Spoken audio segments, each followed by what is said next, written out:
Hey, welcome back to RamZland. Today I want to show you how to hack my plasma scope. Check this out. All I'm using in this demonstration is my plasma scope, scissors, tape, some pencils, a little bit of aluminum foil, and my Udin coil. The first step is to tear off a piece of aluminum foil and to fold it into a small square, just like that. The second step is to take some tape and attach your square piece of aluminum foil to the side of your plasma scope. Try to fold the aluminum foil with the curvature of the plasma scope so it's as tight to the glass as possible. Next, I'm going to use a silver dollar. This is a 1971 Eisenhower silver dollar, and if you look at the edge, it has quite a bit of copper in it. Next, turn on your plasma scope and take your silver dollar and just get close to the edge of the aluminum foil, and you'll literally draw plasma through the glass. And you can actually get about a millimeter of plasma to be attracted to the copper in the coin. Look at that. Now this is not enough plasma for me to even feel anything in my fingers, but you can definitely see it being drawn through the glass.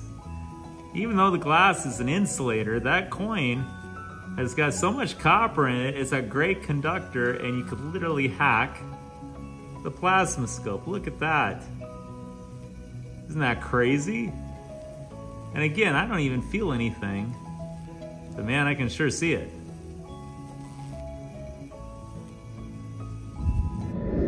Another interesting way to show the difference between insulators and conductors is just with pencils and an Udin coil.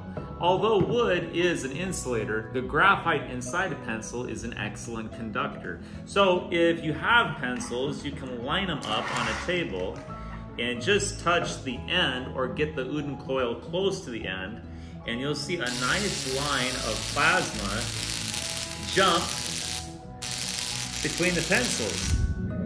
Here's a closer look.